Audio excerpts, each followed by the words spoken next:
హేలో మామాస్ అలా songs into షాపుకు బయలుదేరాపు.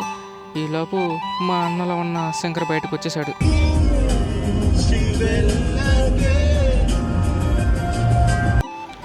దారి మధ్యలో ఫుడ్ తిందామని అలా రెస్టారెంట్కి వెళ్ళాం. వెయిటర్ మటుకు చిన్న చిన్న ముక్కలని నాకేసేసాడు.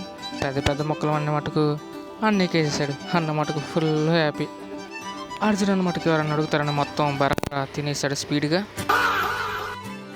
అన్న మటుకు అర్జున్ బ్రోకి తెలియకుండా మొక్క మటుకు చిటపట్ట ఆడేసేస్తున్నాడు. వీళ్ళకి అర్జున్ బ్రో అది చూసేసి ఈ గ్యాప్లో అర్జున్ బ్రోని అన్న నువ్వు హీరోలా ఉంటావని చెప్పాను, అందుకు అన్న సిగ్గుపడుతున్నాడు. దారిలో ఎండదెబ్బకి కళ్ళు సాబు కనబడితే అక్కడ కళ్ళు తీసుకున్నాం.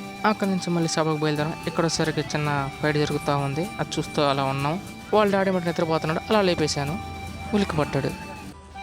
అన్న మటుకు ఒక్కొక్క పిల్లలతో ఆడుకుంటా ఉన్నాడు. నైట్ మళ్ళీ తిరిగి ఇంటికి బయలుదేరాము.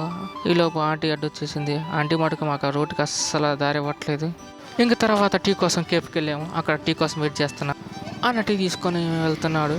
టీ టేబుల్ మీద పెట్టి అన్న మటుకు కాఫీ తాగేశాడు. ఈ రోజుకి ఇంతే, బాయ్.